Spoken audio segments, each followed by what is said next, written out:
Hello and welcome. This is Aces John, and I am back, and I am looking at creating antibiotics. But in order to do that, I have to have Chemist 1, and because I started in the alpha version of the game, which has its ups and downs, I have to get my intelligence up to the point where I can get Chemist in the first place. I've got 5 levels, so that means I've got to spend, and that gets me to, I got 1 more. There's 3 levels, and then 4. So now I can make antibiotics. So I'm glad I saved up those perks. Let's store all my junk. And let's craft. And it's under healing. And down here in antibiotics. And I can make quite a few, so let's make 2. Because I can make 2. And so there you go. My antibiotics will allow me to get rid of this disease I've got. And now I can rest, eat, and drink and not have to worry about dying. Yay! Alright, well, I'll do that and then come right back. I'm ready to go fight and claim the surface as my own. My weapons are pretty much, I think, ready. I've got 117 rounds in the background for this, 197 for this, and 81 for that. So, my traveling weapon ready. And what was I going to do? I am going to go to Goodneighbor's and kill everyone. Yeah. And to prove my excessive literary geekiness, I prepared a speech which I will play read in a montage-ish kind of way as I travel towards the lovely land of Goodneighbor. And now is the winter of our discontent, made glorious summer by the sun of Boston, and all the clouds that hung upon our house, and in the deep bosom of the ocean buried, now are our brows bound with victorious wreaths, our bruised arms hung up for monuments, our stern alarms changed to merry meetings, our dreadful marches to delightful measures. Grim-visaged war hath smoothed his wrinkled brow, and now instead of mounting barred steeds to fright the souls of fearful adversaries, he capers nimbly in a lady's chamber, those lascivious pleasings of a lute. But I, that am not shaped for sportive tricks, nor made to court an amorous looking glass, I, in this weak piping time of peace, have no delight to pass away the time, unless to spy my shadow in the sun, only to descend the metro with all of its deformity. And therefore, since I cannot prove a farmer to grow in some fair, well-spoken days, I am determined to prove a fighter and hate the idle measure of these days. Plots have I laid, inductions dangerous by drunken prophecies, libels, and dreams, to set myself as the king, in a deadly hate to slay one and then another. And if I, as king, shall be as true and just, first I am silent, deadly, and treacherous. This day should violence closely be mewed up, about a prophecy which says that oft in good neighbors something like murder shall be. Dive thoughts down to my soul, here I, death, does come. Alright, well, slowly, hopefully they don't throw grenades and kill me.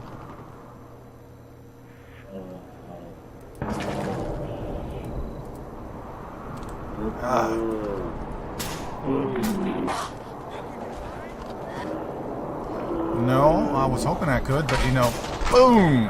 Ow!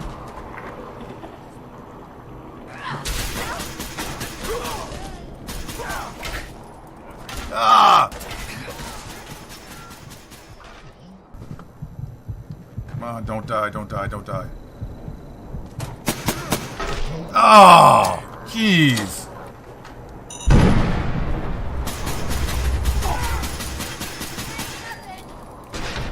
Oh.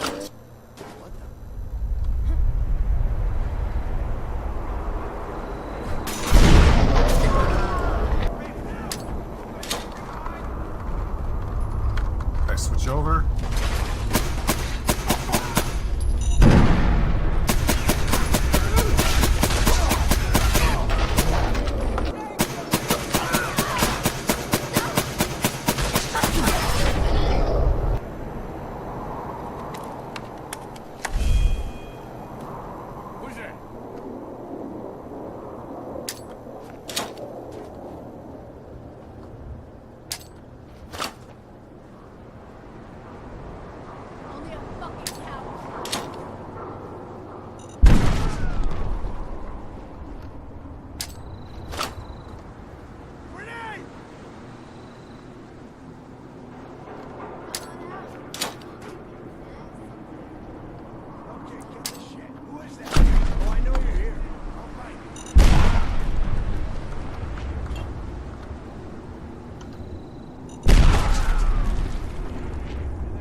Okay. I think I just cleaned out Goodneighbor. Reload. Alright, one of the things I was told that if I see a weapon, pick it up and then drop it. Because I did not know this, but they often have weapons in ammo in them, and if you pick them up and drop them,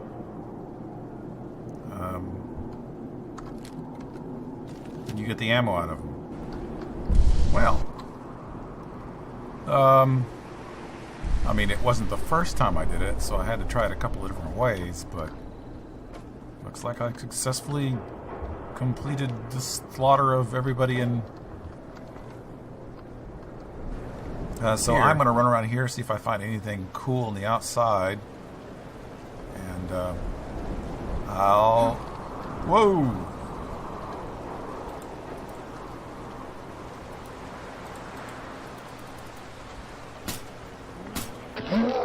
Come on, get him.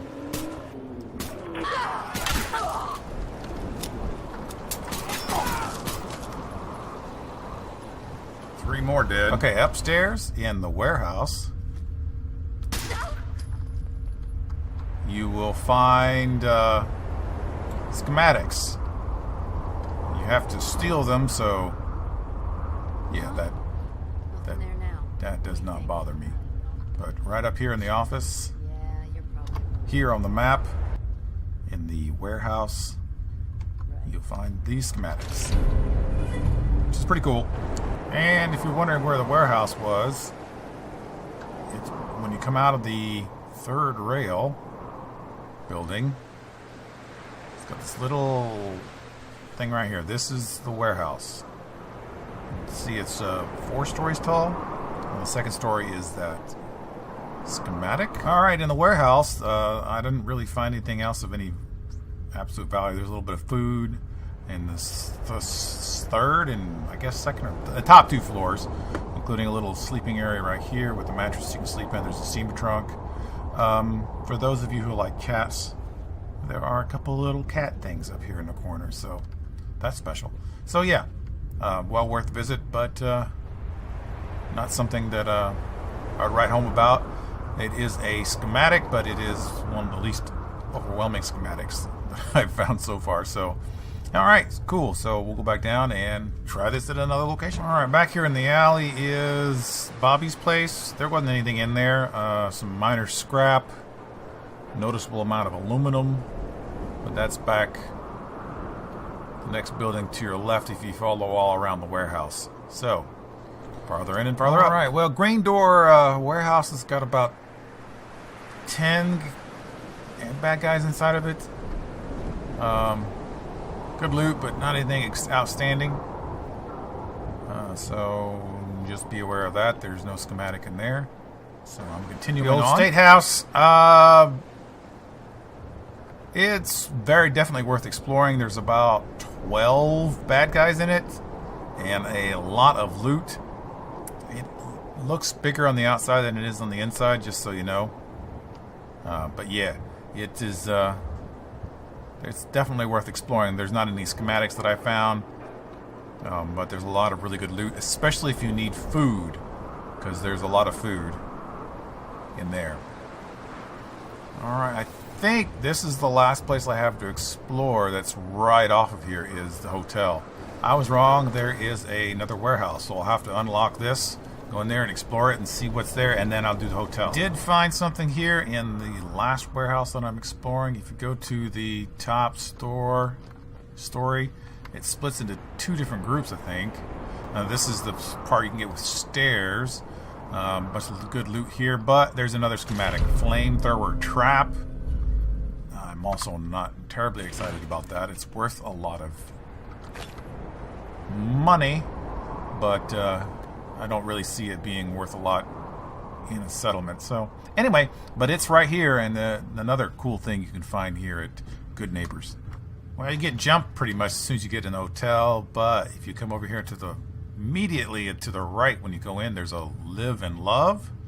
You can read that. Permanently gain 5% experience while adventuring with a companion, which is, you know, kind of useless, but there it is. Alright, on the main floor in the back to the right is another really awesome schematic, the heavy laser turret. That will definitely come in handy. So after the first floor, I was unable to find anything really awesome in the hotel. So yeah, it's very well worth exploring. There is a lot of junk to grab, but other than over here and in the back, there isn't anything special. There's lots of food, some ammo. There's about 10 to 15 people, not even that, maybe 10 people in the entire building, and a large supply of food. So definitely worth exploring. Down here in the basement, there's also a chemistry station for those of you who need to do some crafting. And that's my tour of Scully, or what one day will be known as Goodneighbors. I suggest that you bring one of the stealth boys that you find here, because this area is covered with people who want to kill you. 1, 2, there are 3 more back there who don't come initially. 4, 5, 6, 7, 8, 9, 10, 11, 12, 13. So you have to fight 13 basically at the same time. I am gonna 13 or 14.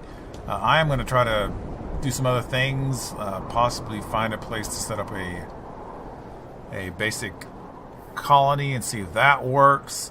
But this is pretty much going to be the end of my series on Frost, I believe. I'm thinking about, if I find something really, really exciting that I want to show you, that I want to share, then I'll do that. But other than just trying out a few things here and there, I think I'm pretty much done with the series. I do want to build, like I said, a colony, and I might try to find a good concentration of the former Army headquarters, and I think there are some at them at the what becomes the big trading center, the Green City, Diamond City. So I might think about going visiting there and maybe doing an episode there. If you have something cool that you think I should explore, leave some comments. Leave a comment in the comments, and I'll go look at it, and I might make an episode out of it. But right now, what I'm going to do is I'm going to get off here. I'm going to try to set up a colony, see how that works, see if I can even do it. I think I can only grow 2 things, glowing mushrooms and brain fungus, both of which I happen to have on me. So even though I like corn, and you can use corn for a lot of really cool things, you can't grow it in Frost, which is kind of a problem. So resources are going to be an endless problem. So I don't know if it's going to be worth it or not to do that. So, and then somebody else said that it would be nice if we had a dog for a companion, even, or just one companion. I'm not a big companion person, but I do like the dog. So I'm going to look around and see if I can find a collection of mods that would allow me to have not dog meat, but another dog as a companion. I think because I have all the download content, I bought the original Include Everything pack.